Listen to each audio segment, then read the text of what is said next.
So hi YouTube family, welcome back to our new blog. તો આજનો blog બપોરે શરૂ થયો છે. આ બાઈકવાળા એક હા ખાતા ને તો હું એમ કહેવા માગું છું, હું એક તો કંટાળ્યો હતો ઘરે ને ઘરે.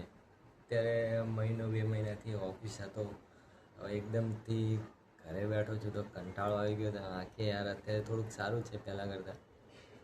તો વિચાર્યું કે બ્લોગ બનાવી લઉં, કંટાળો દૂર થાય ને તમારી સાથે જોડાવાનો એક મોકો પણ મળે. હું અત્યારે બેઠો તો ફ્રી, તો કુલર સાફ કરવા કાઢી છે તો કંટાળો દૂર થાય એના માટે. તો ચાલો હું તમને બતાવું કે કુલર કઈ રીતે સાફ કરું. જોકે તમને બધાને ફાવતું જ હશે, પણ આ તો ખાલી ટાઈમ પાસ કઈ રીતે કરવો.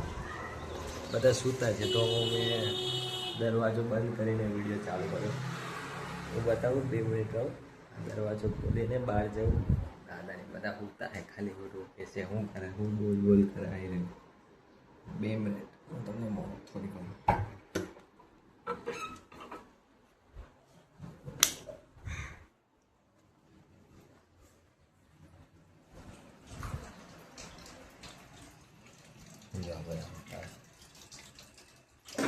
બંધ કરી દો દાદા, આ બંધ કરી નાખું.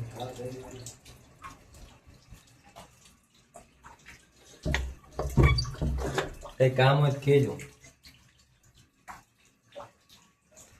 તો હું આવી ગયો તો અત્યારે બાથરૂમ સાઈડ ને કુલર પણ અહીંયા જ છે. તો જોઈ શકો છો મેં અત્યારે કુલર ખાલી ખોલીને મૂક્યું. પાણી કાઢવા મૂક્યું હતું તો આ પાણી થોડુંક નીકળી ગયું છે અંદરથી, અને હવે આને અંદરથી પ્રોપર સાફ કરવું પડશે. પાણી નાખીને થોડોક કાથો ઘસશું એટલા માટે થોડોક એનો ડસ્ટ રિમૂવ થઈ જાય છે. તો હું સાફ કરીને તમને બતાવું કઈ રીતે સાફ કરવાનું. તો ગાઈસ પહેલાં પ્રથમ તો આ વાયરને થોડોક આખો કરવો પડશે. આ દડી અંદર ગાડી પાણી જોવા માટે કેટલું પાણી ખુલ્યું છે એના માટે કામ આવે આ દડી. આપણે એને અહીંયા મૂકી દઈએ. તો પહેલાં પ્રથમ તો આમાં તમે જોઈ શકો છો કેટલું બધું ડસ્ટ છે અંદર. પાણી સાફ કરવું પડશે. એને પાણીથી થોડુંક ધોઈ નાખીએ આપણે. એટલા માટે છે કે આ રમીને પાણીથી થોડુંક બહાર નીકળવા માટે થોડું આમ કરવું પડશે, ને કરી છે ને નીકળશે તે જોઈ છે. અને આ ઘાસ રહ્યું ને એ ફસાઈ જાય ને તો એમાં જ પાણી ના નીકળે. થોડુંક તાકો મારવો પડે, નકર આવી રહ્યું અંદર જો નવી મોટર નખાઈ, એ મોટર તો તૂટી ગઈ, અંદર જામ થઈ ગઈ ત્યાં થઈ. હા, નવી મોટર નખાઈ થોડાક ટાઈમ પહેલાં. ગરમી બહુ સખત ગરમી છે, અને અહીંયા પણ પંખો પણ નહીં. આ દરવાજો પણ બંધ છે ને હું અહીં બાથરૂમ સાઈડ વિડીયો બનાવવાનો. ખુલ્લું છે, ઉપર ખુલ્લું છે પણ અવાજ નથી આવતી. થોડુંક પાણી નીકળી જાય ને નીતરી જાય ને પછી કંઈક થાય આનું. કઈ રીતે કાઢવાના, બસ નમાવું જ પડશે આને થોડુંક. ભાઈ સાહેબ, કાશ કે અહીંયા ટીકે થોડુંક સપોર્ટ મળી ગયો. જો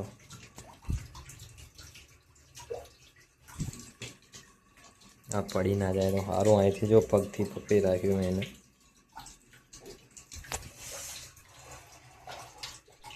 ગરમી બહુ બસ એમાં એક સર્વાઈવ કરવું. કંટાળો તો હવે શું પડશે, થોડો દૂર થાય એને, અને આપણું કામ પણ થઈ જાય ને.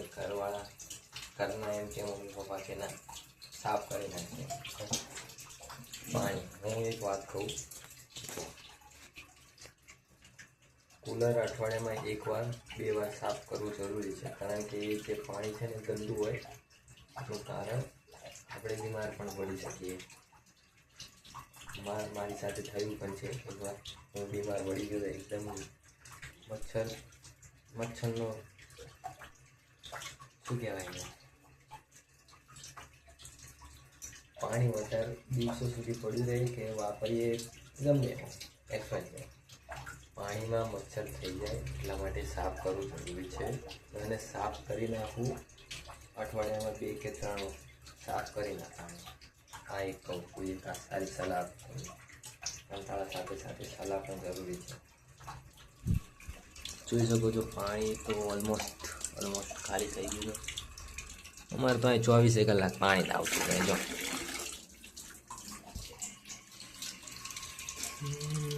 નાખી થોડું પાણી આ જો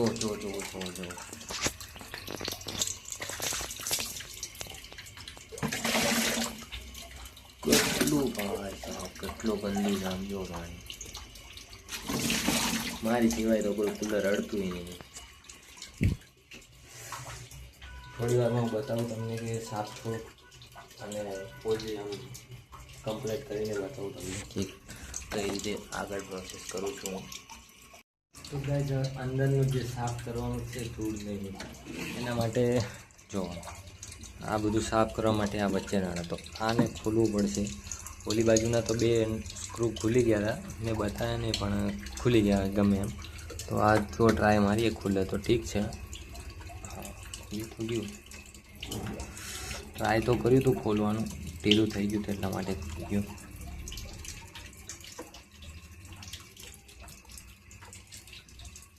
અંદરથી એકદમ બ્રાન્ડ ન્યૂ, જાણે અત્યારે જ કુલર લઈને આવ્યો હોય ને કાંઈક એવું લાગે. બહારથી તો જો કાટ ખાઈ ગયું હાવ.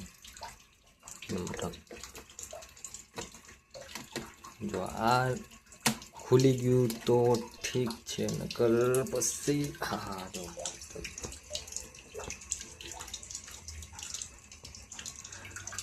સાથે સાથે એક વાત બી કહું, હું જો ગમે એ કામ કરું કુલરનું પંખાનું બધું સાફ કરવાનું મારે છે, પણ હું જ્યારે સાફ કરવા બેવું ને કંઈકનું કંઈક કામ તો થઈ જાય મારે. આ કુલરમાં હતા 4 પાંખડા, એમાંથી 2 ઉપર હાલ જ આવી ગઈ. જો એક પાંખડું આખું અમે આ ખોલ નાખેલું, આ ઉપરનું ખાલી હતું અને આ નીચે પડેલું આમ આમ આમ ક્રોસમાં હતું. તો ભૂલથી મેં સ્વિચ ચાલુ કરી દીધી, પાંખડો ચાલુ થઈ ગયો આવી તો એક બાજુનું એકદમ સાવ ઉડી ગયું અહીંયાથી થઈ ગયો, સાંધામાંથી જ નીકળી.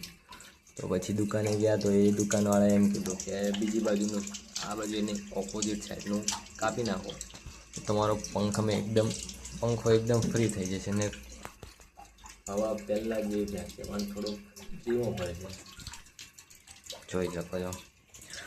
તો કંઈ નહીં, અને આપણે ખોલીએ, જો સાફ થઈ જતો હોય તો કરી નાખીએ ને પછી થયું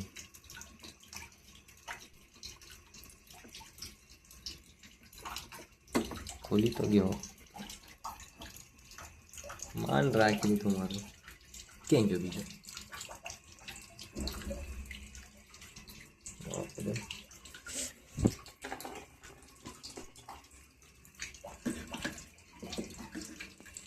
તો હું ખોલીને તમને મળું અને બતાવું ખોલીને જો ખુલે તો. મારે એક હાથમાં ફોન છે ને એક હાથમાં સ્ક્રૂ ડ્રાઈવર છે.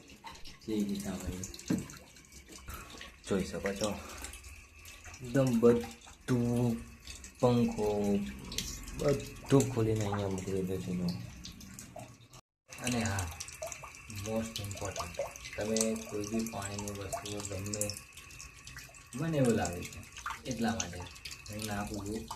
આ સાયકલનું ઓઇલ હોય કે જે જગ્યાએ બોલતું કે એવું કંઈ બી ખોટું હોય એ જગ્યાએ નાખી દઉં લાંબા સમય સુધી ટકી રહે અને ગમે ત્યારે તમારે ખોલવું હોય તો ઇઝીલી ખુલી જાય. તો તમે અહીંયા નાખી પણ શકો છો આવી રીતે.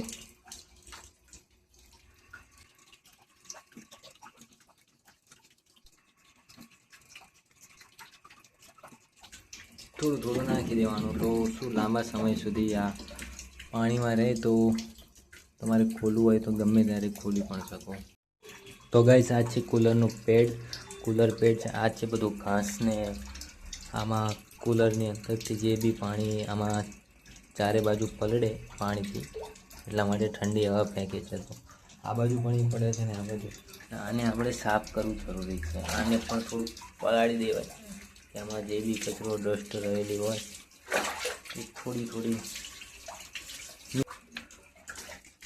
આ બાજુ પણ સેમ થોડું, અહીંયા પણ થોડુંક નાખી દેવાનું.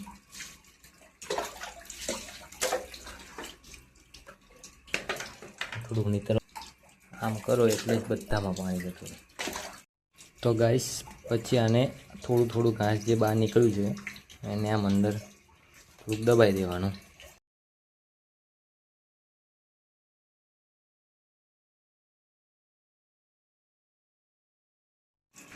તો પાછળનો જે ખુલ્લો ભાગ હતો એને આપણે કવર કરી દીધો છે. એક લગાવી દીધો, 2 અહીંયા પડે છે પંખો બે. તો હવે આ બાજુનું પણ ફિક્સ કરી નાખીએ પછી હું આગળ તમે જોઈ શકો છો.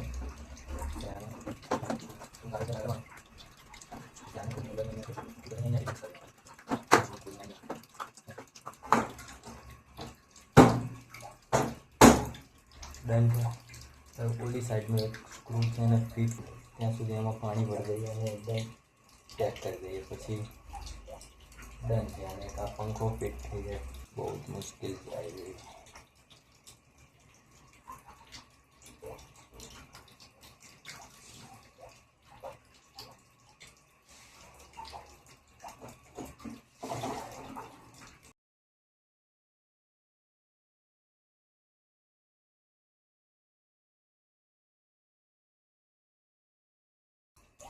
અને જેમ બને એમ ફિટ કરો જરૂરી છે, કારણ કે પંખો ઉડીને બહાર પણ આવી છે.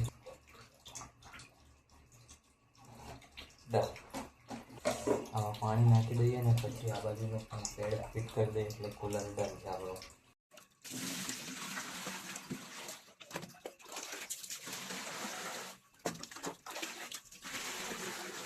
એક વસ્તુ રહી ગઈ, આ જે દડી તમને સ્ટાર્ટિંગમાં જે બતાવી હતી ને અને અહીંયા ફિટ કરવાની છે. જેનાથી પાણી કેટલું ભરાયું છે એ બતાવે. કુલર ફિટ કરવાનું છે, સ્ક્રૂ તો ફિટ કરે જ નહીં. કોઈ સમજો 3 સ્ક્રૂ લઈને આવ્યો છું. એનો મેઇન સ્ક્રૂ આવી રહ્યો છે. જોઈએ હવે કયો ફિટ થાય છે.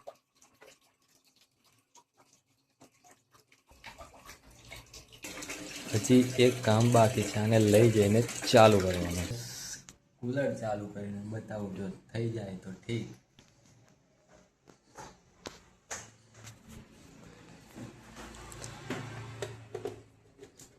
ને લગાવો અહીંયા.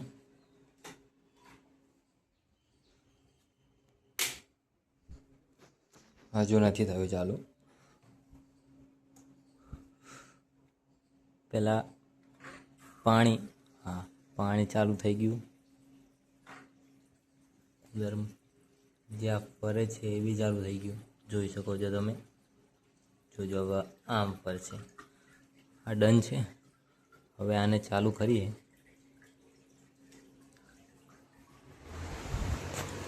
હવે કાંઈ વાંધો નથી, એકદમ ઠંડી હવા ફેંકે છે.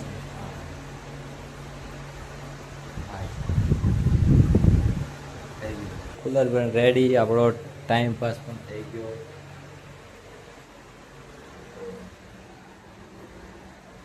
તો મળીએ એક નવા વિડીયો સાથે, નવા ટોપિક સાથે. વિડીયો ગમ્યો હોય તો લાઈક કરજો, કોમેન્ટ કરજો અને વધુમાં વધુ શેર કરજો આ વિડીયો. તમારા ભાઈને સપોર્ટ કરજો અને સબસ્ક્રાઈબ કરવાનું ના ભૂલતા. તો મળીએ એક નવા ટોપિક સાથે. Thank you so much for watching. By.